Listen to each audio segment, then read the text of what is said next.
So this is the Startup Compliance Toolbox that we have essentially generated. A little background about ourselves. So ACE Advisory, these are the sort of services that we do, primarily focused on business process outsourcing. So finance, accounting, payroll, advisory and consultancy.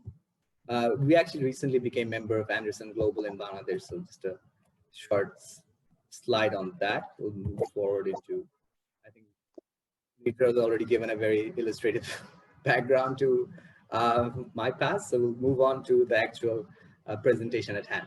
So we've broken this into 5 major categories in terms of compliance requirements for Bangladeshi limited company. The first being accounting reporting. So from accounting reporting perspective, there are 2 primary requirements. The first being the annual audited statement that you have to submit within 9 months of the year end, and an AGM that you have to hold. There is no minimum threshold, unfortunately, in Bangladesh. So even if you're a startup, as long as you've registered a company, you have to comply with this, irrespective of business transaction, business volume. This, unfortunately, the requirement is for everyone across the board. The second requirement is the foreign direct investment return. This only applies if you have foreign shareholders in place. This is on a quarterly basis that you submit to central bank via your authorized dealership. So your local bank, you submit your financials for the quarter, as well as a specific return, which details the transactions in foreign currency between your company and any foreign counterpart. The other 2 requirements, these are provided you have them. So if you have a loan from a foreign entity, your interest return needs to go in. If you have dividends going out, a dividend return needs to be filed with the local tax authority. However, I'll just highlight the ones that are actually important. So the audited financial statements and the FDI return, these you have to file. So if you're looking to invest in an entity, pre-investment or at a due diligence stage, this is something that you need to make sure the entity complies with. This is a bare basic requirement. In terms of the interest return and the dividend return, quite frankly, as an advisor, we'll say, yes, you need to do that. But in reality, this is not very strongly enforced in Bangladesh at the moment, right? But high priority is that audited financial statements are submitted and RJ's return is done, right? Payroll, in terms of payroll, this is an area that has a lot of compliances that you need to fulfill in terms of taking on employees, the requirements of the employees to have TIN numbers, et cetera, et cetera. The filings are also, there are 2 specific filings, 108 and 108A, which is number 1 is the details of your salary sheet that you have to submit with the National Board of Revenue. And the second is a monthly tax deduction return that you have to submit. The second and the third requirement in this is not very widely enforced, but this is something that we, especially with the second one, the 108 return, is something we strongly recommend, that you should ensure that the entity that you're investing in is compliant on this ground. Beyond that, these are the 3 returns that we just talked about. They need to be submitted. When I come to a highlight for it, you just have to remember that in terms of the employees of the company, they should have their own tax registration. So they should have a TIN number. You should deduct taxes on their salary, and you should make sure the payments are not in cash. Okay. Beyond this, the other requirements that we have touched upon, especially if it's a pre-investment stage where it is a startup, you will find in most cases those returns are not filed. However, for most startups, the biggest tax area around payroll is disallowance of salary payments that are done. So if you are making, say, in a lot of these cases, you don't even have revenue, but you have costs, right? So these costs have to be allowable from a tax perspective. And generally, we see with a lot of startup, the bulk of the cost is payroll expenses. So if you follow these 3 particular requirements, those salary payments that you make are essentially tax allowable. That is the primary requirement. And if you have those as tax certified expenses, you do not have any tax burden on that. The alternative to this is that those salary payments get disregarded as tax expenses and are added back as other income. So even if you don't have any revenue, if you don't have profit, If the salary gets disallowed, you will be taxed at 32.5% on that.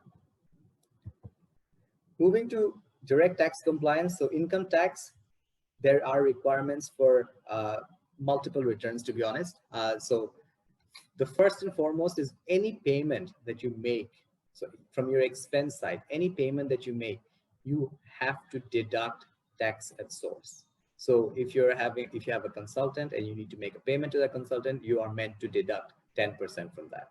So it's very, very important that especially once you've made an investment. So in a pre-investment stage, we see a lot of startups who are not compliant on this, who do not know that there is any tax requirement on them.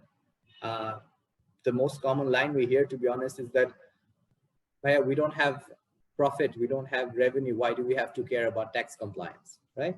But this is where it gets tricky. It's similar to the payroll part, right? If you don't deduct the taxes and submit it to the authorities within the due time, which is 2 weeks in most cases, you will have these expenses disallowed from a tax perspective.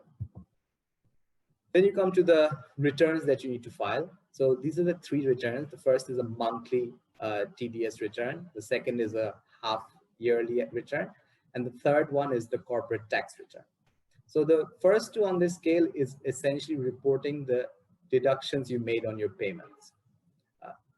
I'll go to the next slide because it's just easier that way.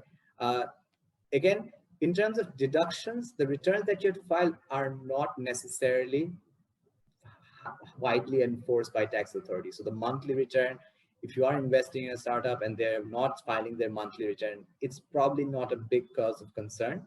But of course, if you want to be 100% compliant, you definitely need to do that. The most critical one here is the annual CIT, the annual income tax return for the corporate in question. If you see that a company has not gone ahead and done their annual tax return, that really sends a strong message on the idea of the company being a compliant company, right? And this is something that is widespread. Every company in Bangladesh is doing it. So at a bare minimum, you should expect that the company is at least filing tax returns on an annual basis. The timeline for this is 6 months from the year end, financial year end. The default year end in Bangladesh is 30th June. So if it's a local company, 15th of January is your deadline for filing tax returns. Again, one extra thing beyond this is deduction of taxes at source from your payments. Any vendor payment, unless you are deducting the tax at source, is subject to these expenses being disallowed from a tax perspective and being taxed. So even though you don't have revenue, even though you don't have profit, these are still taxable if you are not deducting tax when making these payments. From an indirect tax perspective, again, with VAT, it's very similar, but the requirement for withholding is not as highly punishable as failure to deduct taxes on TDS, right? So you should deduct taxes, or the alternative is something called a Mushok 6.3, which is essentially a invoice that's certified by the NBR. If you have that, that exempts you from withholding, but only for certain category of expenses, right? So there are still categories of expenses that they might offer a 6.3, but you still have to deduct tax VAT at source. From a VAT compliance perspective, the monthly VAT return is the requirement, and that is something that you have to submit. Recently, they've started an online system for VAT filing. I would say that it's probably more of a hybrid system at the moment, where you still have a lot of physical involvement with the VAT authorities to make sure that it's done smoothly. But again, in theory, you can submit this online. The last requirement here is the audited financial statement. Again, this is actually a very new requirement that they've plugged into the Finance Act this year. We are yet to see the consequence of not filing this. However, if you are submitting tax returns or your annual audited financials, it does mean that you will have to have some level of communication physically with the VAT authorities. The reason being that in a lot of cases, VAT returns in particular in Bangladesh are done on a cash basis, as in when you have realization of revenue, that's when you're booking the revenue on the return. Whereas, of course, from an accounting perspective, you are following an accrual system where your payables or receivables are being booked in advance, right? So that's an area that we really want to focus on at the moment as a potential area of concern, but as of now, we have not faced much of a challenge on that. So again, there you go. For the VAT side, these are the 3 highlights. Make sure you're filing monthly VAT returns. VAT returns vary in Bangladesh. So VAT rates vary in Bangladesh. There's 4 separate rates. The standard rate is 15%, but then you still have a reduced rate of 5, 7.5, and 10, depending on the nature of service or the transaction. That third one, again, I touched upon earlier, is an area of potentially an area of concern, but we're still in the early stages of that.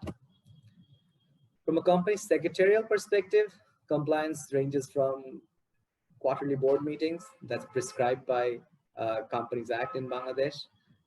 In reality, it's probably going to be more frequent than that. However, the regulation states that you should have documentation of at least 1 board meeting every calendar quarter. There is no specification on that this has to be a physical meeting. It can be a virtual meeting. It can happen internationally. It can happen anywhere. It's not specific on this happening at the site or the registered office in Bangladesh. The second and third requirement on this slide is something very much related to the audited financial statement. This is where you submit your audited financial statements via an AGM. So you have your accounts, financial statements approved by the shareholders and submitted. And along with that, what we call a Schedule 10. So that's a summary of the financial, including shareholding structure, that has to be submitted within 9 months of the year end of the company. Again, these are the details of what needs to be put in. So you had balance sheet, P&L, and submission of that, and then the Schedule 10 that I just touched upon. So AGM filing is definitely the most important one. The audited financials being submitted with the RJC, I'll just say RJC is essentially companies housed in Bangladesh, the registrar of stock, of joint stock companies and firms.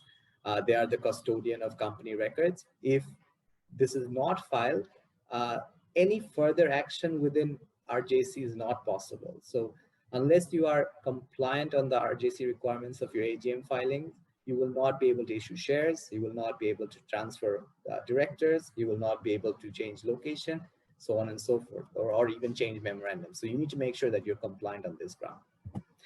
And the last requirement is a trade license. This is a bit archaic in concept, but in Bangladesh, if you are a company, you have to get a trade license from the city corporation. Even if you don't have a shop, it still doesn't matter. As long as you're a company who's operating, or even partnership or sole tradership, you have to have a trade license. The renewal of this, or the expiry of this, is 30th June every year, and it has to be renewed beyond that.